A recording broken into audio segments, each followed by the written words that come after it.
we're gonna take 2 now. Hopefully this is working and a lot better than it just was.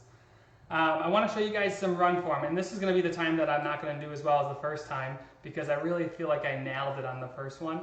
But I want to show you guys some run form and talk to you about this runner in particular. So I'm going to show you a little snippet of what we do in our analysis. And the cool thing that, you know, once you watch enough runners go down the road and run on a treadmill, you can really start to just identify, you know, oh, that person's got this person's got this, and you can really pick it out. But when you haven't watched a lot of people run, it's very nice to slow it down. And that's what I'm gonna do here for you today, is slow down your run form. Hopefully you can hear me this time, so give me a thumbs up or say yes in the comments, because I just went live and no one could hear anything I was saying. Real quick, this is a small snippet of our run analysis. If you're interested in having us look at your running to identify imbalance, weakness, tightness, form flaws, go to the link in this post, because we have a 20% discount that we only run once a year, and I really hope you guys can hear me. So I'm just going to keep going, and we're going to hope that everything's working out all right. So I'm going to jump over to this. I'm going to show you guys this runner in normal speed here, and just let you watch him run. Now, traditionally, when I look at something like this, I would go ahead and say, okay, there's definitely some stuff going on with this runner, and when you're looking at full speed, it's tough to identify sometimes unless you can actually slow it down. So that's what I'm going to do here, and I want to just start by watching him come through and land on his right side. So here's where the point where he's going to land, and then we're going to look at the point in which he goes through and he gets to this point. When your foot's perfectly underneath you, this is what we call mid stance. It's when most of the force is coming through the body. So I like to identify what's going on at this point for a lot of our runners. So the first thing I wanted to show you, and I'm going to talk about what we did and what we can do for this runner and what you can do if you identify these things. Because real quick, if you have these type of flaws that I'm showing you here, like you'll run okay, but over time it can cause things to wear down. So identification of this stuff is really important, and there's no better way to analyze it than in running. So that's what we're going to talk about here today. So if we look at this runner, okay, I'm just going to show you the first thing, which you see how he goes into this more bow-legged presentation. This bow-leg presentation is going to do a couple things, but the other thing I want to look at is just symmetry from above and below. So you can see how he's tipping to his right. You can see how this arm is out very wide and this arm is not. So we start to see a lot of this asymmetry from right and left side. And we start to wonder, okay, well, what's going on here? Why is this happening? Because over time, if we just look at the leg, for instance, when this happens, you're going to get a lot of extra compression through the inside part of your knee and a lot of pulling. Things like IT band can start to happen, compression, medial meniscus type of issues can start to happen. And when that stuff starts to go south, you really can run into a lot of trouble. So I don't know how to delete all these lines singly, so I'm just going to go like this and kill them all.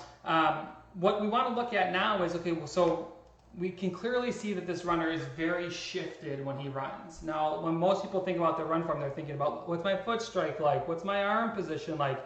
When we look at run form, we care about those things, but we also care about is why those things are happening. Because if you look at this runner, you would say, let's go back to him quick, well, his arms are really kind of flailing. Let's just pull those arms in.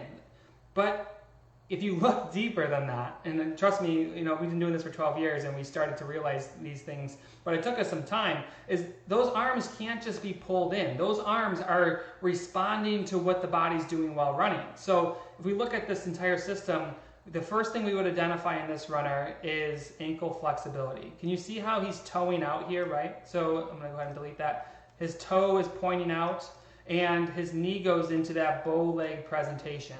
We know clinically that when that stuff starts to happen, we're thinking a lot of ankle stiffness on that right side because he doesn't do it as hard on both sides. When that ankle's very stiff, what's going to happen is you're not going to be, I don't have a good diagram for this, but you're not going to be able to have the shin come over the foot clean. So what is he doing? He's toeing it out because of the ankle stiffness. And when he toes it out, it causes his knee to go into that bow leg presentation. So when you think about this stuff, like what would we do for this runner? Like absolutely, like foot strike, yeah, all that stuff matters, but none of it matters if you're hurt all the time. So the ankle flexibility a lot of times is what we look at. Traditionally, people are tight here and they're tight here. which causes too much mobility through the knee. So in our analysis, we like to really identify this and look at these two pieces. And then, you know, there's definitely some, I'm not going to go too in depth, but there's some spine mobility issues we'd want to work on to improve his rotation. But just looking at the outskirts of like, well, just tuck those arms in or don't heel strike, you got to look deeper than that, because run form is not just the way that you hit the ground. And granted, it's been pitched like that for a long time. You need to marry it with flexibility. You need to marry it with strength training. And I have a question here from John. Is it possible to change your run form in your 50s? That's all we do. So we have worked with high-end athletes in the past, but most of the people we work with are 40s, 50s, and 60s. You can absolutely teach, quote unquote, an old dog a new trick, and it's just learning how to do that. And a lot of times it's just some cueing, particularly for this runner. He needs some exercises to fix some of these imbalances. But you can absolutely change your run form over 50. It's a great question. As long as you're open to the change and you're patient with it, it can definitely happen. It's like any other sport, right? If you're going to start golfing in your 40s or 50s, you can learn to swing a golf club better. You can learn to run better. And that's what looking at your running as a whole picture is all about. If you're interested in us taking your run form, dissecting it for you, teaching you exactly what you can do to not only feel better on your next runs, to feel looser and freer, but to also run faster and prevent injury, take a look at the link in this post. We have 20% discount. We only do this once a year, and if we look forward to watching you guys run, really. I mean, this is really cool to us to watch and help you guys.